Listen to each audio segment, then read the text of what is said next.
여러분 반갑습니다. 이번 영상은 이렇게나 미혼율이 높다고 영상이 달렸던 댓글 리뷰를 해보겠습니다. 2020년도 인구 총조사 기준으로 해가지고 만 35세 지금 미혼 남자는 46.4 여자는 29.2예요. 요즘은 혼인신고를 조금 미루는 거 감안하더라도 엄청 높아요. 그리고 지금 이게 3년 전 인구 총조사 기준으로 한 거거든요. 이게 5년마다 진행되는 거니까 지금은 더 상황이 안 좋을 것 같아요. 그러면 최소한 4명 중에 1명 정도는 저는 그거보다 좀 높을 것 같은데 결혼을 안 한 거예요. 근데 이 나이대가 아시겠지만은 대한산부인과 협회 그리고 세계보건기구 WHO 기준으로 했을 때 노산에 들어가는 나이예요. 근데 이게 비율이 너무 높다는 거예요. 참 우려스러운 상황이다. 그런 생각이 들고 그리고 지역적으로 보면 지금 서울에서 지금 미혼 여성이 너무 많아요. 지금 최근 8월 21일 날 좋은 기사가 하나 났는데 2030 남성 100명당 여성수 마포 같은 경우는 118명 나옵니다. 자, 서울 전체적으로 보면 2002년도는 0.96이었어요. 그러면 그때는 남자가 더 많았던 건데 20년이 지난 2022년에는 남자 1명당 1.04, 여자가 4%더 많은 거예요. 20대, 30대 남성 기준으로. 그리고 밑에 자료를 보시면 좀 깜짝 놀란 게 뭐냐 하면 이게 시도별 혼인 미경험률입니다. 그리고 이거는 생애 미혼율은 아니고요. 여기는 생애 미혼율이라 적었는데 보통 일본에서 생애 미혼율은 50 기준이거든요. 근데 요거는 그렇게 본 건 아니고 40대 뭐 41, 45, 49 요런 40대 기준으로 해가지고 한 번도 결혼 안 한 사람이 얼마만큼인가에 대한 비율입니다. 지역별 고용조사 마이크로 데이터로 추정을 한 거고요. 그래서 보다 보면 이게 전국 평균은 안 나와 있더라고요, 기사에. 그래서 이제 지역별로 나와 있는데 깜짝 놀랐습니다, 제가. 서울을 보면서.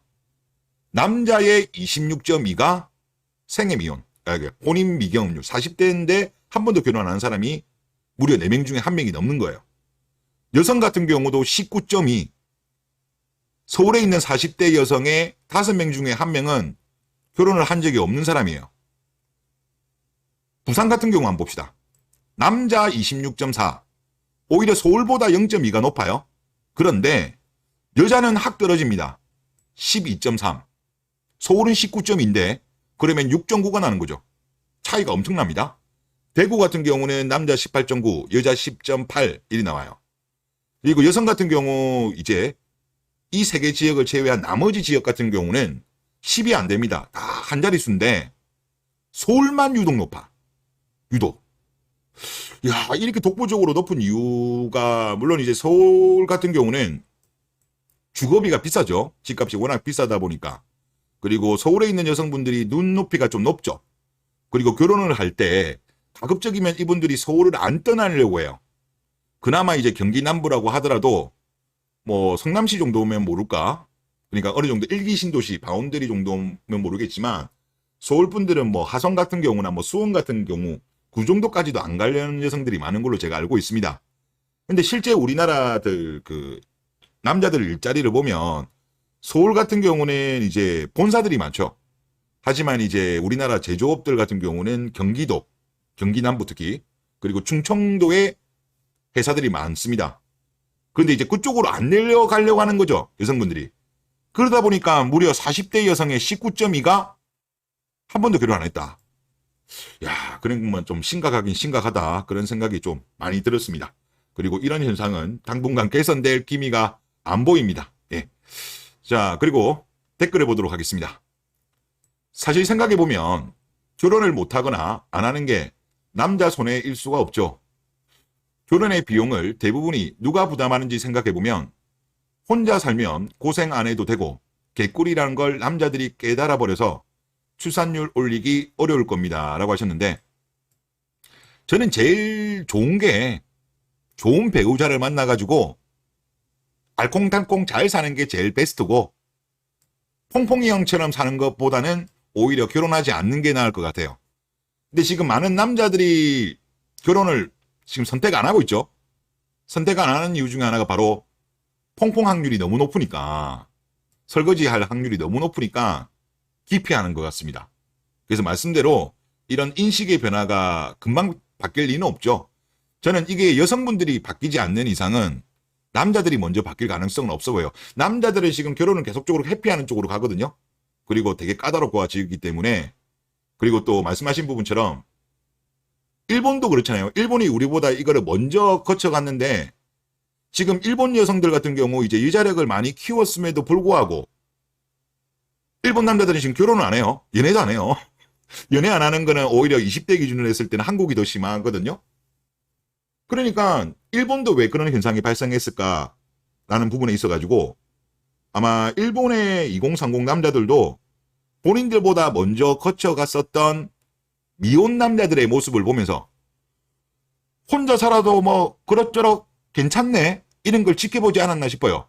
더군다나 일본 같은 경우는 우리나라랑 다르게 1인에 대해서 존중을 해줍니다. 1인 가구에 존중도 해주고 또 1인이 즐길 수 있는 컨텐츠, 문화 이런 게 엄청나게 잘 되어 있다 보니까 그런 것 같아요.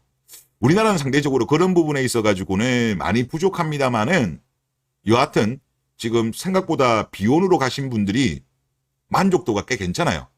자, 2020년도 한국행정연구원의 사회통합 실태조사에 보면 여기도 기사의 내용도 의외의 연구 결과가 나와 누리꾼들의 이목이 집중됐다. 일자리도 없고 집도 못 사는 2030 세대. 행복도 만족도는 최고치를 찍었답니다. 자, 행복하다고 느낀 비율은 해당 조사를 처음 시작한 2013년도에 비해서 훌쩍 상승했다. 요때가 바로 이제 주로 그거죠. 영포티. 영포티 때하고 이제 비교해 봤을 때 훌쩍 뛰었다는 거예요. 결혼 안 한 사람 기준으로. 자, 아예 2030 만족도죠. 자, 첫 조사 당시 2013년이죠. 당시 20대는 63.7%, 30대는 60.1%였다. 만족도가 꽤 높네요. 7년 만에 각각 13.5%, 15.9%가 올랐다는 거예요. 엄청나게 오른 거죠. 와. 자, 이러한 현상은 과거 일본의 사또리 세대와 비슷하다는 분석이 나오고 있다. 사또리 세대란 욕망하지 않는 세대를 의미하는 말로 앞서 언급한 우리나라의 M4 세대와 비슷한 상황을 겪었다. 그러니까 우리나라가 지금 일본보다 속도가 빠르잖아요. 진행하는 속도가. 벌써 이제 사또리 비슷한 거 우리가 나타나는 거야. 지금 미혼 남자들이 절제하고 욕망도 좀 줄이면서, 물론 이제 연로하는 분들도 물론 계시지만 소박하게 소확행 같은 거를 하시는 남자분들이 꽤 있는 거예요. 그렇기 때문에 지금 뭐 2030들이 결혼을 워낙 안 하고 있잖아요. 물론 여기도 기혼은 물론 포함되었을 겁니다만은 미혼이 훨씬 비중이 높겠죠. 그럼에도 불구하고 행복도와 만족도는 10년 전에 영포티 형들보다 훌쩍 넘었다. 이거는 제가 봤을 때 확실히 지금 남자가 결혼하지 않는 게 결코 손해가 아니다라고 보시는 분들 늘어났고, 실제 살아보니까 뭐 나쁘진 않네? 이렇게 많이들 보고 있는 것 같아요. 하여튼 많이 변하고 있는 것 같습니다. 자, 그리고 다음 댓글을 보면 출산율과 여자 대학 진학률은 반비례합니다 라고 하셨는데, 저도 이 생각에는 동의하고, 밑에 자료를 보시면 2019년 기준 OECD 국가별 대학 진학률이에요. 우리나라가 1등입니다.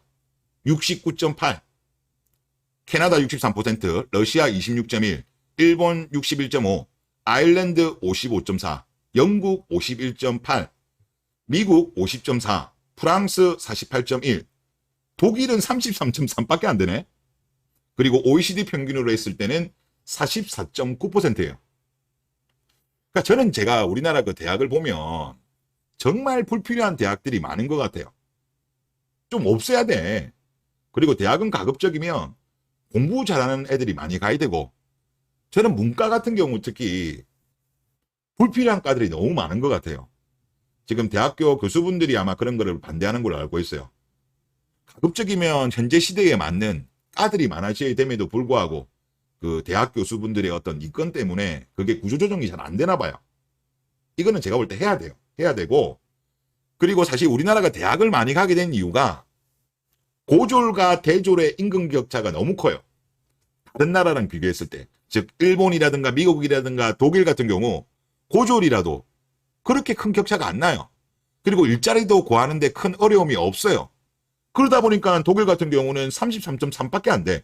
미국도 50.4, 일본은 61.5. 그러니까 우리가 이런 쪽으로 가야 돼요. 그러니까 뭐 어떻게 해야 되냐고 하면 정부가 그런 식으로 기업들한테 유도를 해야죠. 근데 우리나라는 지금 그렇게 안 가고 있어. 그리고 사회 인식적으로 보더라도 뭐 예를 들어서 워낙 요즘은 대학 나온 사람이 많다 보니까 뭐 고졸이라고 하면 좀 무시하고 이런 것도 은근히 있잖아요. 나는 그런 문화도 좀 없어졌으면 좋겠어. 요즘 우리가 소위 말하는 뭐 지역 거점 국립대라든가 뭐 인서울 정도 아니면 나머지 대학은 사실 뭐 그렇게 들어가기 어려운 거 아니잖아요. 요즘 같은 경우는.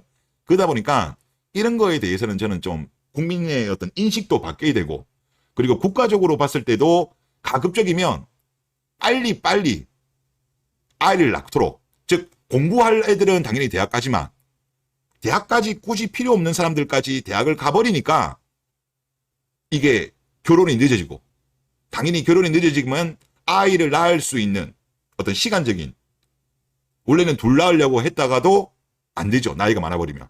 그래서 제가 볼 때도 말씀대로 대학 진학률을 낮춰야 돼요.